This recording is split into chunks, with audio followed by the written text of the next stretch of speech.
La anatomía como tal es donde se centra nuestra especialidad. Como especialidad quirúrgica, y en este caso neuroquirúrgica, el conocimiento a la minucia de la superficie del cerebro, de la columna vertebral, es lo que nos da las herramientas necesarias para el inicio, para vernos en un futuro como neurocirujanos, para entender, a mi parecer, la más grande creación y el órgano por excelencia más complejo de nuestro cuerpo humano.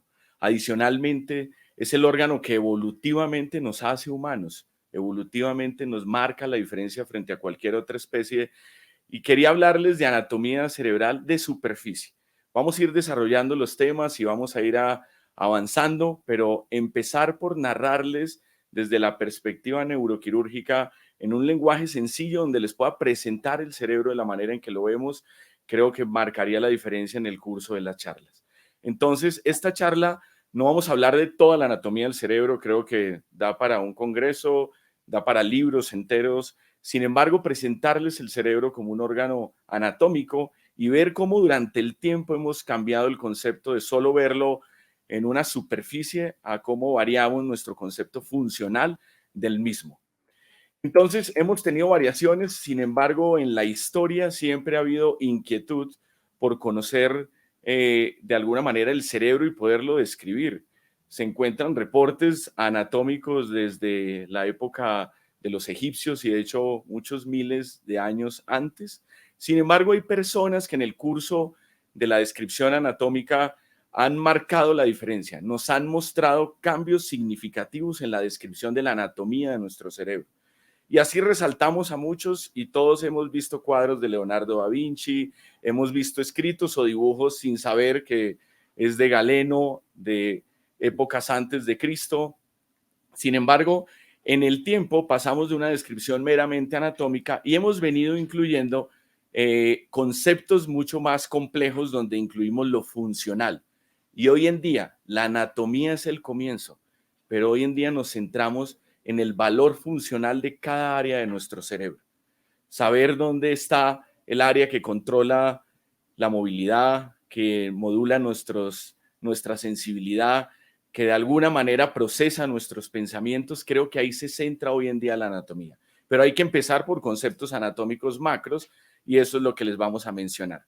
Quiero comentar y hablar en especial de Paul Broca. Automáticamente sabemos que fue la persona que describió el área de Broca, a la cual hoy en día mantenemos ese paradigma del lenguaje con algunas variaciones.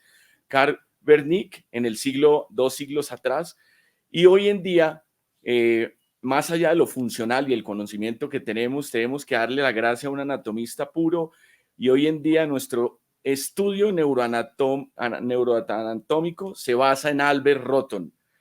Parte de la charla, o diría yo que más del 90% son imágenes de disecciones de él, y nos presenta la neurocirugía de una manera y de la neuroanatomía de una manera que no la conocíamos antes. Desafortunadamente ya falleció, sin embargo va a perdurar en el tiempo con todas sus descripciones. Como les mencionaba, este es Albert Rotton, aquí tenemos a Brodmann. Brodmann es muy importante porque de él vamos a estar hablando toda la charla, porque fue el capaz de dirigir y poder integrar la anatomía macroscópica con conceptos funcionales que tenemos hoy en día. En la imagen de la izquierda vemos una representación de arte que no está ligado a la percepción anatómica real. Pero si yo no conozco el cerebro o a pesar de ser médico no tengo un conocimiento del cerebro, me enfrento a una imagen absolutamente abstracta y entiendo o lo que veo es el desorden mismo o la entropía mismo en una superficie anatómica. Sin embargo, al final de la charla y al final del curso entero, vamos a poder identificar cuando naveguemos por la anatomía, por la radiología, cómo esto que vemos como una visión abstracta cuando nos lo presentan realmente tiene una organización con un sentido, con una función, con una importancia y en donde podemos interpretar que dependiendo de la zona del cerebro hay una manifestación en nuestro paciente. Entonces, quiero terminar esta diapositiva con esta frase, con que los ojos no ven lo que el cerebro no conoce. Si nos presentan la imagen de la izquierda, decimos sí, es un cerebro, pero luego de que conocemos en detalle la superficie del cerebro, podemos ya interpretar muchas cosas y de eso se trata el conocimiento, de que le presentemos al cerebro este conocimiento y ya vamos a dejar de ignorarlo. Entonces, antes de entrar en la anatomía, les voy a entregar un concepto que para mí es fundamental y a pesar de que viene cambiando en el tiempo, todavía es vigente. Las áreas elocuentes de nuestro cerebro. Áreas que son relevantes y en donde en nuestro paciente representan una funcionalidad mayor, como la movilidad, como el lenguaje, tanto la expresión como el entendimiento mismo, la visión, la manera en que interactuamos con los demás. Son áreas que si intervenimos, que si se genera una lesión, ya sea por un infarto, por un tumor o por alguna situación, pues tiene una representación funcional en nuestro paciente. Partir de saber cuáles son esas áreas elocuentes, siendo esta una pregunta obligada para estudiantes internos que pasan por nuestra especialidad, es un concepto fundamental. El concepto de áreas elocuentes ha venido cambiando en el tiempo, pero hoy en día interpretamos entre 8 y 9 y como se las menciono, tiene que ver con los núcleos profundos del cerebelo que tienen una función fundamental, las áreas de visión primaria, las áreas del lenguaje primario, las áreas de la audición, sensibilidad, movimiento, lenguaje, control motor, son las principales. Si las identificamos sobre la superficie cortical, ya iremos avanzando en el entendimiento. A esto llegamos hoy en día. Y a pesar de que esta es una herramienta que la utilizamos en cirugía, se las presento porque a pesar de que nos interesa saber la corteza y dónde está el giro premotor y el área motora primaria, ya esto lo integramos en conocer la anatomía más profunda, de la manera en que las distintas estructuras se conectan entre sí a través de tractos que también son relevantes. Y para nosotros en neurocirugía, esto lo es todo. Esto es un paciente real de nosotros, ven una imagen que está pintada como una lesión, digamos, tumoral, y todas las imágenes y los colores que ven son esos tractos que comunican nuestra superficie cortical. Y a este tiene que llegar nuestro conocimiento. Seguramente para muchos de ustedes representa una imagen muy atractiva, reconstrucción tridimensional, distintos tractos, pero no tiene una representación para ustedes y no significa o no tiene un valor a la hora de entender la anatomía, pero sí lo vamos a ver con el tiempo. Finalmente, todo ese conocimiento de la anatomía, de la tractografía, que son esas vías de comunicación, de identificar la lesión y en qué parte está, nos van a llevar a poder llevar este conocimiento en la neurocirugía a la superficie cerebral de nuestro paciente. Tenemos atrás el tracto corticoespinal de color azul o violeta, festoneado, el contorno tumoral, y a pesar de que ubicamos eso sobre la corteza, estamos haciendo estimulación de la corteza en un paciente despierto, de tal manera que este es el abrebocas para darle la importancia a la anatomía. Y es que la anatomía de la superficie cortical debe empezar por conceptos muy anatómicos grandes. Aquí les muestro lo que son los hemisferios cerebrales. Los hemisferios cerebrales son dos y están interconectados por una estructura profunda en la línea media que es el cuerpo calloso, que lo vamos a ver ahora más adelante. Los hemisferios representan más del 70% de lo que conocemos como el volumen cerebral o de la superficie cortical en general.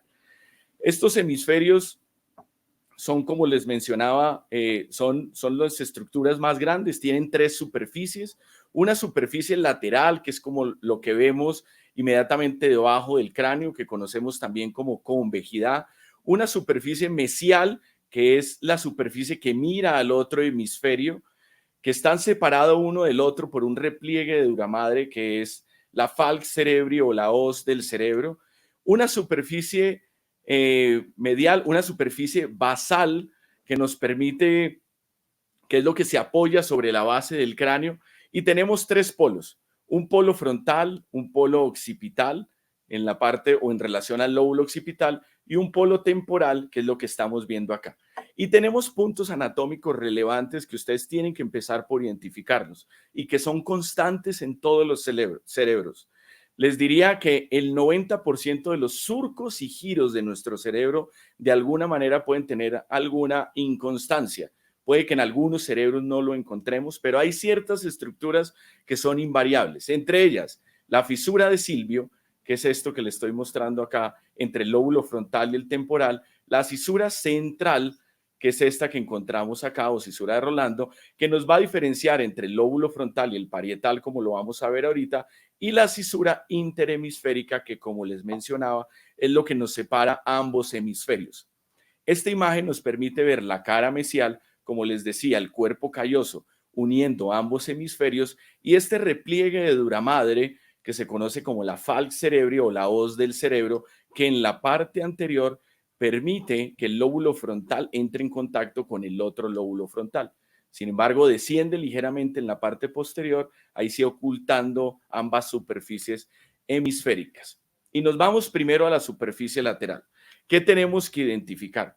Pero primero les muestro una imagen que nos muestra, digamos, en colores o en una anatomía dibujada, qué es lo que tenemos que encontrar. Muchas veces, si nos enfrentamos a esto, vuelve y uno cae como en pensar que no hay una organización topográfica, pero si nos lo presentan acá, empezamos a procesarlo y nuestro cerebro empieza a identificarlo. Nuevamente, polo del temporal, polo del frontal, polo del occipital, cerebelo y tallo cerebral. Vemos aquí el lóbulo parietal, aquí en un tono distinto. Este es el giro postcentral que representa el área sensitiva, y a pesar de que este giro postcentral realmente pertenece al lóbulo parietal, también hay un detalle importante, y es que algunos, basado en la funcionalidad, describen otro lóbulo adicional que se conoce como el lóbulo central, que hace referencia a la unión del giro precentral con el giro postcentral. Ahorita hago mención un poco más en esto. Este es el surco central y este tenemos acá el lóbulo frontal. Entonces, surco central, tenemos la cisura de Silvio y los diferentes lóbulos en una cara lateral. Ahora nos vamos a la superficie del cerebro para que lo puedan identificar. Aquí tenemos señalado el surco central, tenemos señalado la fisura de Silvio, y ya esas dos estructuras en la cara lateral son las fisuras más constantes o 100% constantes y relevantes en la identificación.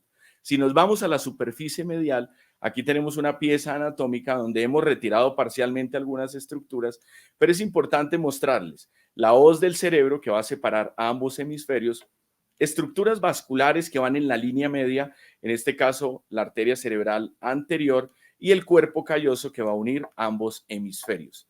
Esta es la superficie mesial, quitando más estructuras, y vamos a empezar a interpretar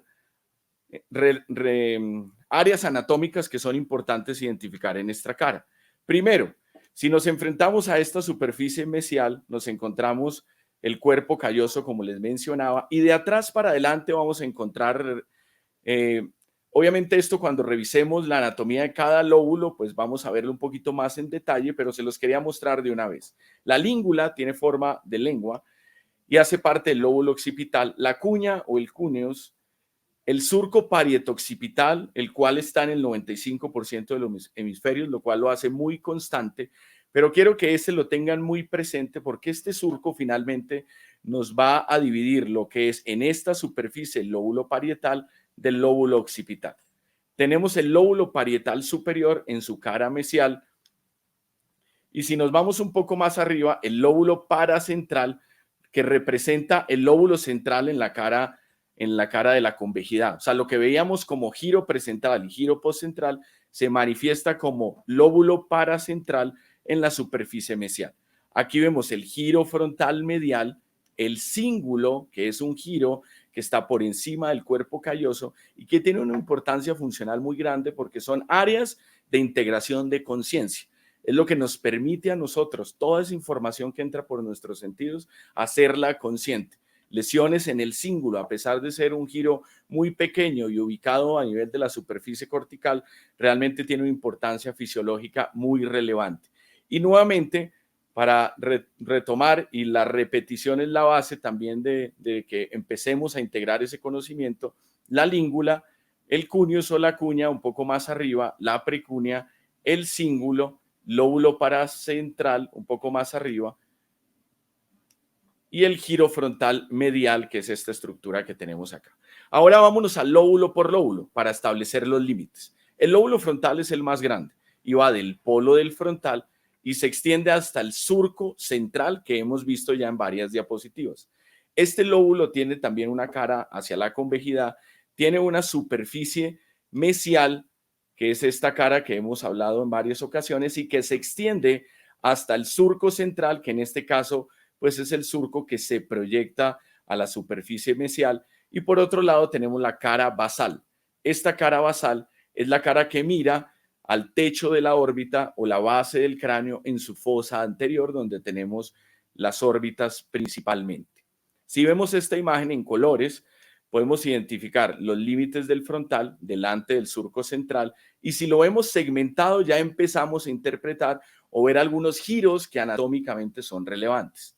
El primero de ellos, y demasiado importante, en neurocirugía y en general cuando vemos cualquier lesión en una imagen de resonancia o de tomografía por su importancia, es el giro precentral y representa el área motora primaria. Delante de él, uno, pues es el único giro que desciende, va desde línea media hasta lateral, pero delante de él vamos a tener tres giros que llegan perpendicularmente al giro precentral. Están separados por surcos, dos surcos, el surco frontal superior y el surco frontal inferior, que es esta estructura que vemos acá. Y lo divide en tres giros: giro frontal superior, giro frontal medio y giro frontal inferior. Si tenemos estos cuatro referentes anatómicos, ya tenemos las circunvoluciones del lóbulo frontal. Entonces, giro frontal superior, ahora se los presento en un espécimen cadavérico, el giro frontal medio y el giro frontal inferior. Y en este giro frontal inferior empezamos a enredar un poquito la cosa porque tiene o se divide en tres partes en donde funcionalmente son muy relevantes. Por un lado, la parte más inferior del giro frontal inferior es la par orbitalis y tiene relación con la órbita. Tenemos la pars triangularis a nivel medial, todos estos miran o se enfrentan contra la fisura de Silvio. Y la parte más posterior, la pars opercular. Y es importante porque aquí es donde ubicamos un área elocuente, el área de Broca, el área en que expresamos nuestro lenguaje. El área de Broca es lo que vemos acá a nivel del frontal, y de una vez le dibujo otra estructura que conecta el área de Broca con el área del lenguaje en su interpretación, que es el área de Wernicke, a través de un tracto, que era lo que les mencionaba en la tractografía y que lo podemos identificar funcionalmente en nuestra cirugía, que es el fascículo arcuato, que hace parte del tracto longitudinal superior. Ahora, si nos vamos a la superficie lateral, quiero hacer énfasis también en el giro precentral, que es el área motora, y de ahí pudiésemos hablar, de hecho, una charla entera. Les quiero presentar esta área motora primaria que tiene una organización desde su superficie medial hasta su superficie lateral. Y ahí es donde aparece el homúnculo, y el homúnculo nos permite encontrar, digamos, esta descripción de qué manera se representa la funcionalidad motora sobre la corteza motora. Si nos damos cuenta, las áreas que requerimos más motricidad fina, que tenemos más movimientos y más músculos implicados, tienen una mayor representación dentro del homúnculo motor. El giro precentral también tiene varias partes y tiene tres rodillas fundamentales, pero les quiero mostrar una que representa la mano, y de lo que nos va a hablar María Lucía más adelante es cómo interpretar en una resonancia un área que es muy relevante del giro precentral, que se llama el omega de la mano. El omega de la mano tiene forma de omega, que es una letra griega, en donde, si vemos, el giro precentral tiene hacia la parte posterior una convejidad en sentido posterior-anterior, que es esto, y que eso comporta como un omega. Si yo identifico esto en la resonancia, es el giro precentral y representa la mano. Y cuando nos encontramos una lesión ahí, es relevante porque es lo que tenemos que cuidar. En la superficie medial tenemos el surco paracentral, y de ahí para adelante, pues todo lo que representa el lóbulo frontal con su giro frontal medial, el surco del cíngulo y finalmente el giro del cíngulo por debajo del surco del cíngulo y por encima del cuerpo calloso. La superficie basal es muy sencilla y está dividido en dos. Está dividido por un surco olfatorio donde está el nervio olfatorio, que es esta estructura que vemos acá, y lo divide en dos giros: el giro recto medialmente, que es pequeño, y un giro orbital que se divide en cuatro por un surco orbitario que, si le ponen un poquito de fe, tiene forma de H, que no es fácil señalar, pero bueno, ahí es una H, y divide el giro orbitario en 1, giro orbitario anterior; 2, giro orbitario lateral; 3, giro orbitario posterior; y 4, giro orbitario medial. Ahora nos vamos al lóbulo parietal. El lóbulo parietal, como les mencionaba, empezaba del surco central. Delante del surco central, el giro precentral, área motora primaria, y detrás el giro postcentral, y tiene que ver con el área sensitiva primaria.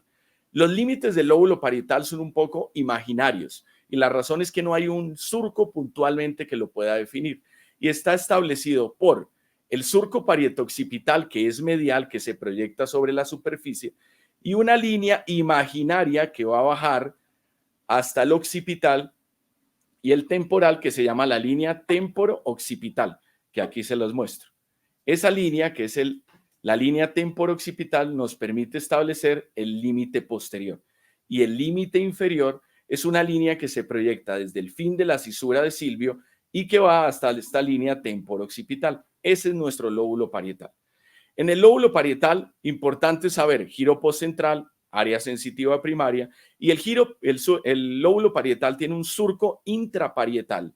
De hecho, ese surco intraparietal termina en el lóbulo occipital como surco intraoccipital, pero en el parietal nos permite dividir la superficie lateral en dos, en un lóbulo parietal superior y en un lóbulo parietal inferior por el surco intraparietal.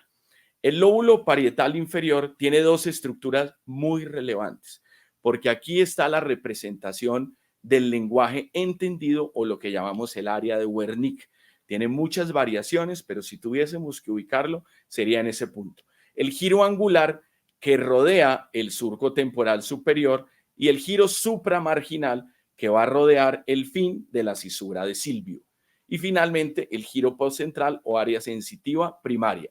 La superficie mesial tiene un lóbulo paracentral y pues la superficie del parietal en su superficie mesial.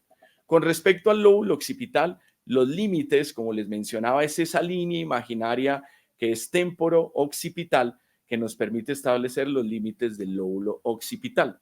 Si lo ponemos en dibujos y colores, vemos un surco intraparietal que se convirtió en surco intraoccipital, que es esto que estamos dibujando acá, y un surco que es occipital lateral, que es esta que nos permite o que converge en el polo del occipital y que tiene el giro occipital superior, giro occipital medio y giro occipital inferior. De alguna manera, a pesar de lo complejo de la anatomía, es muy lógico si uno se aprende que hay surcos intraparietales, intraoccipitales y cosas que son superior, medio e inferior, como en el lóbulo occipital y en el lóbulo temporal. Este surco parietoccipital, como les mencionaba, que sí está muy claramente en la superficie mesial, nos va a dividir en el lóbulo occipital y el lóbulo parietal, pero en nuestro límite del lóbulo occipital. Y esto lo vamos a llamar en la superficie mesial cuña o cuneus, y es el nombre que le damos para ubicarlo, que ya lo revisamos inicialmente. Por otro lado, tenemos la sutura o el surco calcarino, que es muy importante desde el punto de vista funcional y tiene una razón fundamental, y es que en la cisura calcarina es donde vamos a encontrar representado el área visual primaria, tanto en su labio superior como en el labio inferior, y está organizado somatotópicamente. O sea, encontramos, dependiendo de lateral a medial y de profundo a superficial, la representación de lo que tenemos como visión. Por eso es relevante. Con respecto al lóbulo temporal, tenemos el giro temporal superior, que está dividido el giro temporal medio por el surco temporal superior. Y por otro lado, en esta cara lateral también tenemos el giro temporal inferior. Este giro temporal inferior también tiene representación en la cara inferior. Y como les mencionaba, y así aplica para todos los lóbulos, hay algo que separa entre lo superior, lo medio y lo inferior, y son surcos temporales superior y medio en este caso. Entonces es fácil poderlo determinar y todos estos giros convergen en lo que llamamos polo del temporal, una de las referencias anatómicas fundamentales dentro de la neurocirugía. Giro temporal superior, giro temporal medio y el giro temporal inferior. Si nos vamos a la cara basal, nos encontramos este mismo giro temporal inferior que tiene una representación en la cara basal, que tiene un surco, después seguimos con un surco que es el surco temporo-occipital, que nos va a marcar el límite de este giro que está en el centro y es el más voluminoso, que es el giro fusiforme, y medialmente tenemos el surco colateral y por último tenemos el giro parahipocampal. Si lo vemos ya en un espécimen cadavérico, giro temporal inferior, giro occipito temporal y el giro parahipocampal y todas las estructuras de la superficie mesial. Medialmente y a nivel más anterior está el unco, si es relevante y se los menciono, porque siempre que hablamos de un paciente con una emergencia neuroquirúrgica, con hipertensión, lo que nos preocupa es esta pequeña estructura, el uncus, porque el uncus se encuentra de frente con el mesencéfalo y el tercer par. La compresión del tercer par nos lleva a una dilatación pupilar. Si tenemos el uncus comprimiendo el tercer par, sabemos lo que está pasando, una hernia transtentorial y es una emergencia neuroquirúrgica. Por último, quiero mencionarles que no solo la superficie es importante, sino esto que se llama la disección de las fibras blancas. Conocer cómo interactúan todas las superficies corticales, tanto a nivel local como a distancia, tanto que pues llegan a su órgano efector en el caso del tracto córtico-espinal. Y tenemos tres fibras fundamentales. Unas fibras que son fibras de asociación como el cuerpo calloso, fibras de asociación dentro del mismo giro, como vemos del lado derecho, fibras comisurales, como es el cuerpo calloso, ese es su mayor representante, y fibras de proyección, que es como el tracto córtico-espinal. Estas disecciones nos permiten identificar del lado izquierdo cómo se disponen en el caso del cuerpo calloso, y aquí probablemente de los tractos más importantes o fascículos, que es el fascículo longitudinal superior, que lleva muchas estructuras, entre ellas el fascículo arcuato, que como les mencionaba, conectaba el área de la expresión del lenguaje con el entendimiento mismo. Un ejercicio corto luego de un breve recorderis de la anatomía de superficie, pero le viene muy bien esta charla a lo que sigue en este módulo de anatomía. Uno, tenemos evidentemente una resonancia, cortes axiales, con una lesión, es algo que vemos anormalmente del lado izquierdo, en una proyección sagital y en una proyección axial. Y si nos damos cuenta y recordamos, por acá se alcanza a dibujar el giro central, el surco central, adelante de él el giro precentral, o sea, el área motora primaria, y vemos su íntima relación con la lesión. Si yo no conozco esto y voy a sacar esa lesión, es muy fácil perderme y poder generar una lesión o una hemiplegia en mi paciente. Acá se los dibujo más esquemáticamente, porque ya revisando la superficie podemos interpretar dónde está ubicada esta lesión. Y si queremos ir más a fondo, pues se trata de poder ubicar, estas son imágenes de pacientes de nosotros llevados a cirugía, donde tratamos de buscar esos tractos que en nuestro paciente están presentes. Entonces ya no es solo por ahí va el tracto, no, en nuestro paciente cómo va el tracto. Primero dibujamos, en este caso, el tracto corticoespinal en azul.